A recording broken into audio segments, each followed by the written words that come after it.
હોળી અને ધૂળેટી બંને અલગ અલગ તહેવારો છે. એમ છતાં બંને તહેવારો એકબીજા સાથે સંકળાયેલા છે. હોળી સાથે સંકળાયેલી હોલિકા અને પ્રહલાદની કથા પ્રાચીન અને રસદાયક છે, જેનું વિશેષ ધાર્મિક મહત્વ છે. જ્યારે બીજી તરફ આબાલ વૃદ્ધને પ્રિય ધૂળેટીની પણ એક અલગ જ મજા છે.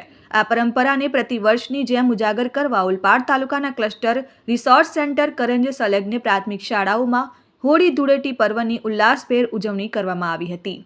જેવી રીતે રંગ અલગ અલગ હોય છે, તેવી જ રીતે જીવનમાં સુખ અને દુઃખ જેવા રંગો આવતા જતા હોય છે.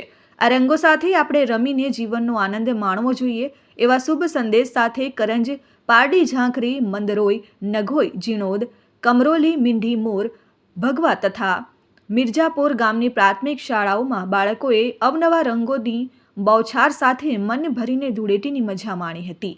દરેક શાળાઓમાં તેની પ્રાર્થના સભામાં શિક્ષકો દ્વારા બાળકોને હોળીના ધાર્મિક મહાત્મ્યથી વાકેફ કરવામાં આવ્યા હતા. સાથે જ ધૂળેટીની વિવેકપૂર્ણ રીતે ઉજવણી કરવા અનુરોધ કરવામાં આવ્યો.